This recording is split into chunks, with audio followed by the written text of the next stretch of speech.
Well, our understanding, Natalie, from Prime Minister Odinga is that this was a concern that had been raised with him by the security agencies yesterday, that Mombasa was one of several potential flashpoints. But he is now calling this, Natalie, an act of terror. He says he's condemning this in the strongest possible terms. Their concern initially, as he understood it, was that polling stations would be targeted by the Mombasa-based separatist movement, the MRC, the coastal region-based, I should say, separatist movement, the MRC, although he says the MRC are currently suspects on their list, but they don't want to speculate until more information comes in.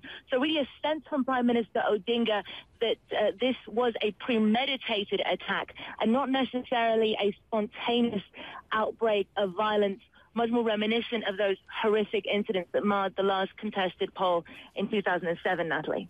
And what have been the preparations up until now to make sure that doesn't happen again? What was behind those, and what is the general feeling for most people in Kenya? Certainly they want peace, and how important, of course, is Kenya to the region and its stability? Well, Kenya is, of course, East Africa's largest economy, and it's very much a linchpin state of the region. It's involved in the Western-backed fight against the Al-Qaeda affiliated group Al-Shabaab in Somalia. It's also involved very much in the development operations that go into neighboring countries. So Kenya is incredibly economically and geopolitically crucial to the stability of the entire region. And what's been really interesting being here in the run-up to these elections is just a sense of excitement. The polls opened at 6 a.m. local time. At about 6:35, we were driving past, and already there were queues snaking down the street. There have actually already been reports of one woman so desperate to vote that she actually ended up giving birth in a polling station, Natalie, if you can believe that.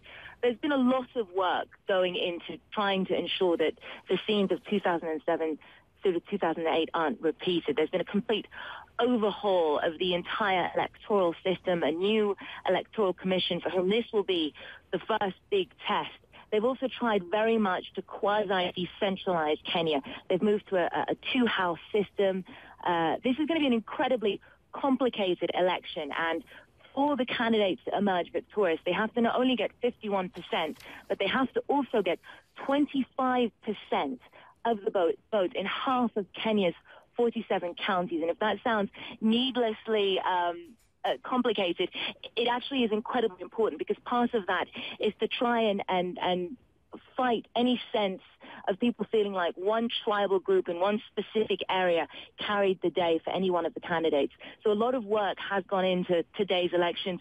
But of course, as you said, still very much a sense that people are bracing themselves, hopeful, but waiting to see how this is going to pan out.